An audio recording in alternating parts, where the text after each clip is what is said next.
Hello, this is Todd Luck, and we have arrived at the final review for my retro reviews of 90s Dark Horse Tarzan. And this is the one miniseries I haven't reviewed yet, and this is an appropriate one to end on because this is not the last one they put out, but it is the one that gives us the final fate of their version of Tarzan, as Tarzan once again retreats into the earth and is supposed to live out the rest of his existence at the Earth's core again. This is a review of Tarzan the Savage Heart, a 4-issue miniseries that was published from April to July of 1999. So this is a miniseries I did not like back in the day, and unfortunately time has not helped with my issues with this story. This is a story that once again Tarzan retreats to the Earth's core to live out the rest of his days, which is really strange because this is something they'd already done just 4 years earlier in Tarzan the Lost Adventure, which was a novel that they published from a fragment by Edgar Rice Burroughs that was completed by Joe R. Lansdale. I didn't understand at the time why in the world you would do this twice to the character within a span of 4 years in 2 separate stories. I think I figured that part of it out, and we'll talk about that at the end. All right, let's start with the covers, and those I have no issue with. These are absolutely gorgeous covers by Mike Grell, who does the interiors, and they just look great. Here's an iconic Tarzan pose, and there's even a subtle Tyrannosaurus Rex in the background to indicate where he's at. Nice cover. Issue 2 has another fantastic, iconic cover. Here he is dancing the dum-dum with apes or ape-like creatures at the Earth's core. And it's just really nice looking and it's just pure Tarzan.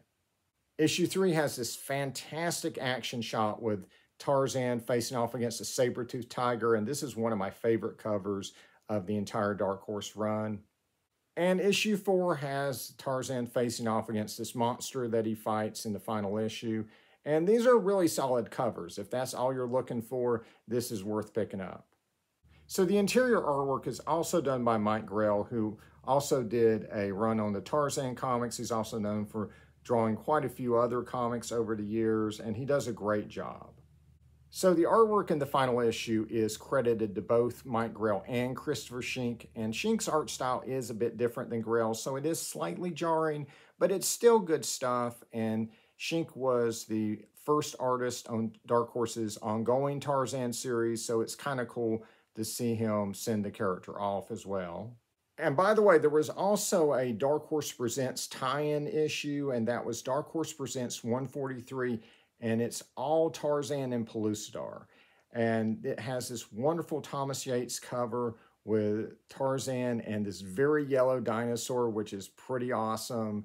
And this was published in May of 1999, so that would have been at the same time as the second issue of the miniseries, but the story actually takes place afterwards, and so that's when we're going to talk about that. So I have no issues with the artwork for this miniseries. It's just a story. And the story is written by Alan Gross, who actually wrote my favorite story of the entire Dark Horse run, which was Tarzan Legion of Hate. It's kind of strange that it's the same writer here. His text is still good. I mean, the text in the word balloons and the narration is still excellent. You know, he does a great job of orienting the reader to what's going on. It's just the plot decisions that I really, really didn't like. And that starts right on the first page where Tarzan's fighting some random guy they made up for the miniseries who is telling him Jane is dead. The guy unleashes a bunch of creatures from the Earth's core that he had in captivity, and they attack Tarzan. They trap Tarzan in this room that has a vehicle that can get him to the Earth's core. So at this point, Tarzan believes Jane is dead. He's lost his estate. They explain for various convoluted reasons. He liquidated the Greystoke estate, and he goes on this little rant in his head. You know, England's become a prison. People could find out who he is, which they knew who he was in the novel, so I'm not sure why that was an issue. The jungle is shrinking. There's political upheaval in Africa. He yearns for the freedom of his youth, and so he decides to go to Pellucidar.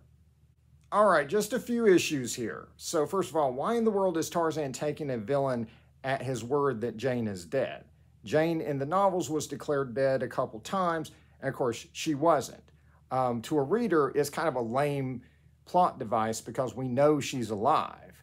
So I'm just not sure why Tarzan didn't think like, oh, Jane's probably alive and out there somewhere and I need to confirm, what happened to her. And okay, so you've lost Jane and your estate. That's not your only ties to the surface world. You've also got friends, like, the Waziri, all the tribes that you've become friends with. Why would Tarzan leave his beloved Africa and all of the Africans he's befriended at a time when it says there's political upheaval? Wouldn't he be there helping them? That's what Tarzan does. He helps his friends, right? As Lord Greystoke, he could advocate for them. As Tarzan, he could fight along their side. I just don't buy it. And even if I accepted that Tarzan stopped caring about Africa and stopped caring about his friends, what about his son? Korak is not even mentioned. Did he get hit over the head and forget he had a son? Admittedly, Korak is an adult, but it is kind of cruel to make him think both of his parents are dead by going to the Earth's core and cutting off all ties to the outside world. But the Earth's core is an interesting place, so at least maybe we could get some grand adventures out of it. But unfortunately, that is not what happens in this miniseries. The issue ends with Tarzan seeing a girl getting attacked by Thipdars. And Tarzan, because he wants to go back to being an animal now, decides he doesn't care if she lives or dies. People die all the time in the jungle. Animals die all the time. It doesn't matter to him. And he just leaves her to die.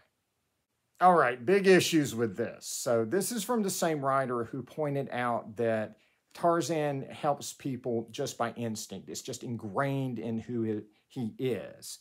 And this was very true in the novels. Before he met Jane, before he knew what a human being was or knew anything about civilization, he was helping others, right? When all the other apes in the tribe would just leave another ape to die at the hands of a predator, Tarzan was going in and saving them because that is who he is. Even when he lost his memory in Jewels of Opar, he was still saving people. Even when he thought he was just an ape, he didn't remember what it was like to be human.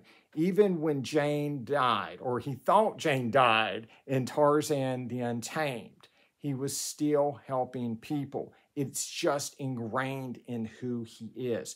There are entire novels where he does nothing but help people he doesn't even know. He's like Batman of the jungle. That being said, even though that's the way Tarzan acts most of the time, there are contradictions to that in the novels. While researching this review, I did listen to Tarzan's Quest on audiobook, and there was a scene there where there was a woman who was getting kidnapped by a villain who would, probably ultimately kill her. And Tarzan had that attitude where it's like, well, animals die all the time in the jungle, and I was raised by apes, so I don't care.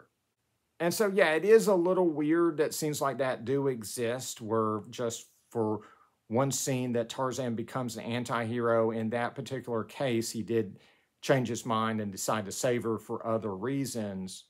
And I suppose every human being is a series of contradictions, and literary characters are probably no exception.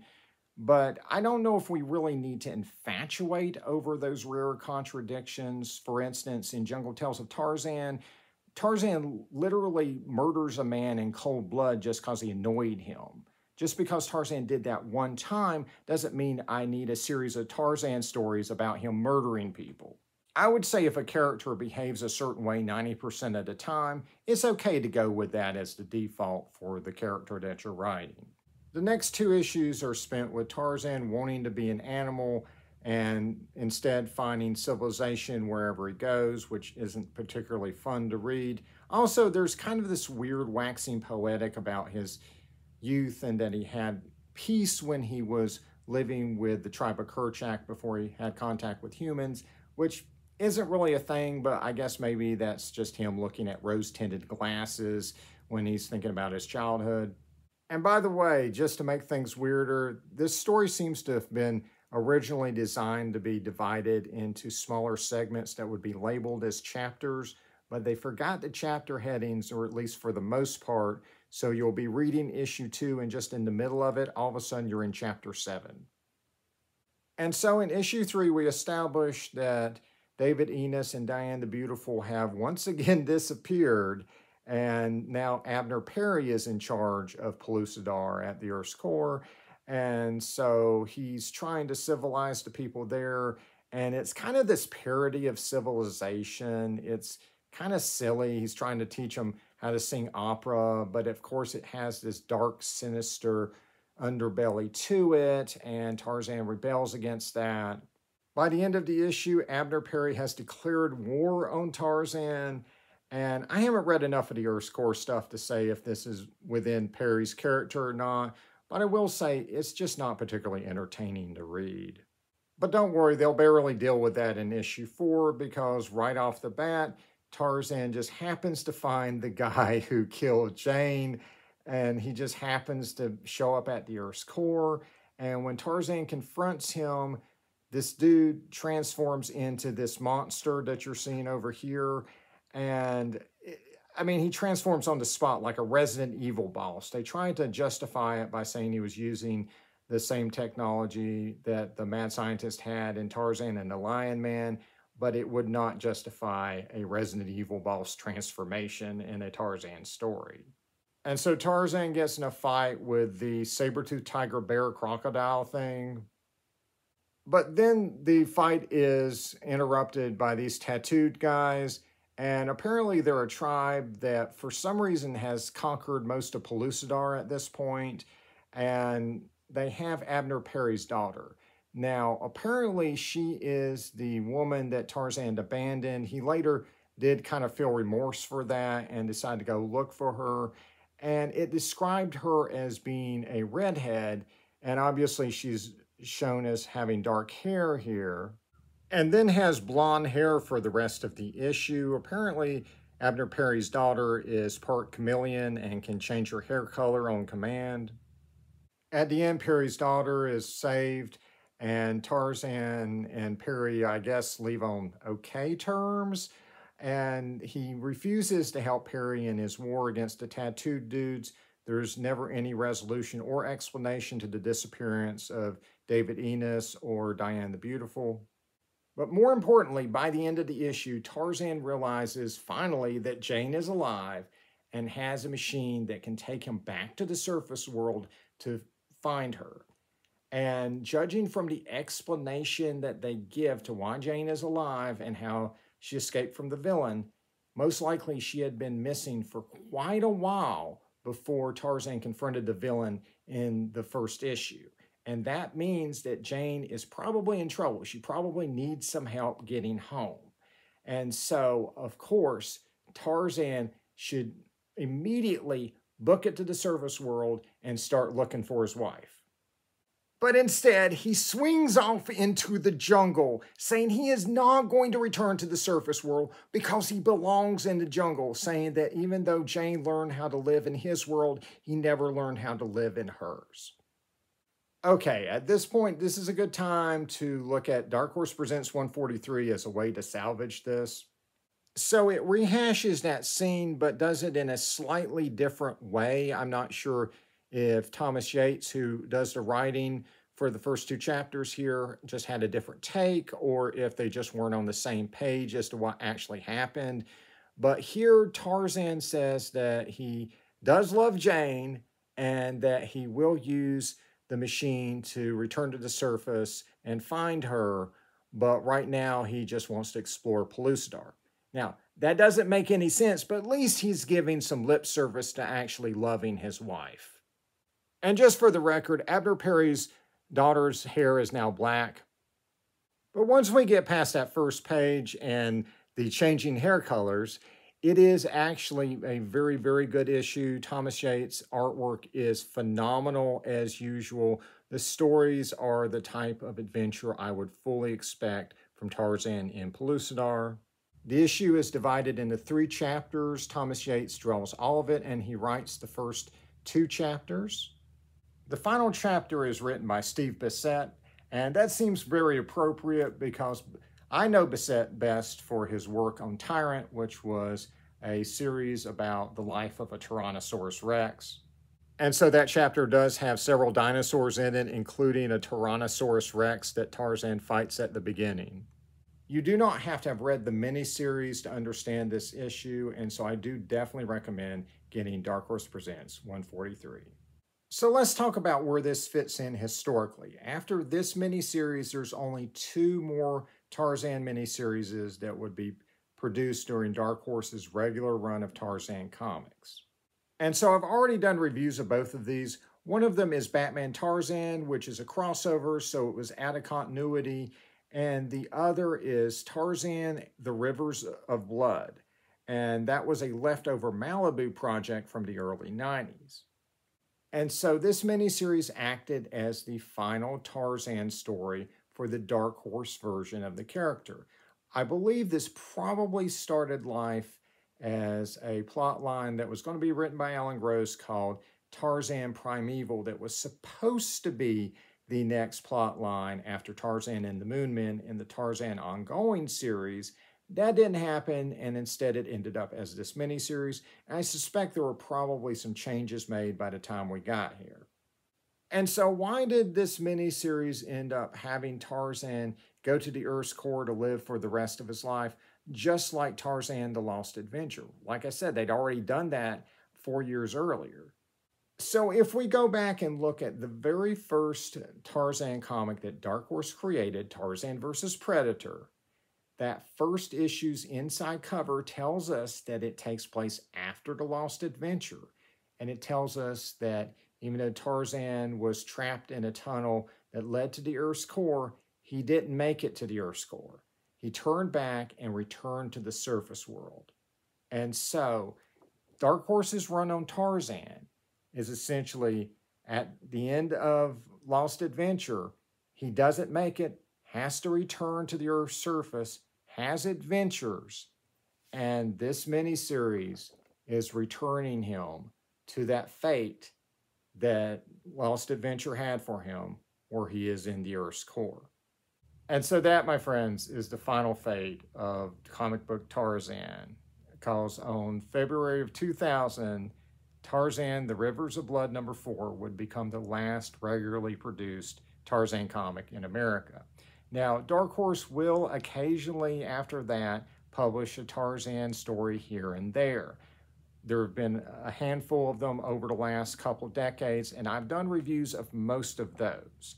However, according to my research, there's still 3 Tarzan plot lines from Dark Horse I have not reviewed. I have gone ahead and purchased all of those comic books, and I do plan to do reviews of those in the coming months. So like and subscribe for more videos. And until next time, see ya.